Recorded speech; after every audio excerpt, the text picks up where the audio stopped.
والاهلي يلعب الحين صح فريق احمر. عندنا شباب بلوزداد عاملين ايه؟ انا مش عارف، ما انا على الهوا اعرف ازاي. دخل عليكم جول خسرانين 1-0 يا راجل. هذا جول شباب بالوزداد. لا والله. اي والله. الله. المفروض كنت تاخر اهداء القميص الاحمر لين بعد المباراه. يعني المشكله في صاحب الاهداء او في رقم 22. ان شاء الله نعمل ريمونتادا. هذا جول شباب بالوزداد في مرمى الاهلي. اوه معلش عشان على فكره امام عاشور رقم 22 مش موجود تشكيله اساسيه.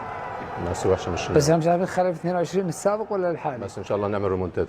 طيب ان شاء الله. هنا الاهلي تاخر بهدف لكنه عاد بثلاثه كابتن محمد. قلت لك ريمونتادا.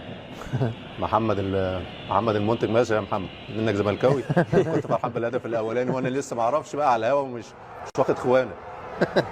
انما احنا دايما عندنا ثقه في الولاد. وسام ابو علي مره اخرى يؤكد جودته كابتن. لا وسام من اللعيبه النجوم اللي عندنا، كانت صفقه ممتازه، عنده امكانيات كويسه قوي محمد، عنده دايما اللعب في المساحات الضيقه، التوقع داخل منطقه الجزاء، اللاتش دي لاتشات المهاجم صح اللي بيبقى متوقع الكره رايحه فين وعلى طول ما بيتصرف بسرعه. ايوه على طول وعلى مشط رجله داخل منطقه الجزاء ونجيب الكره بقى.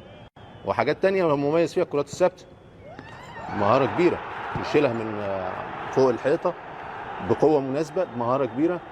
اعتقد انه من احد النجوم الفريق، اعتقد انه بس حضور جماهيري قليل، توقع تاثر بخساره باتشوكا ولا مش عاده مباريات الاهلي في الشامبيونز ليج هذا الحضور؟ هو بيبقى فيه ظروف معينه مش عاوز اخوض فيها، بس هي تبقى الناس عندها بيبقى احباط نوعا ما من نتيجه باتشوكا، انما في ظروف امنيه معينه محدده وشروط محدده او تحديد عدد معين من الحضور تحديد عن الحضور بقى. اعتقد انه دافع كبير ان الفريق يستمر في الفوز.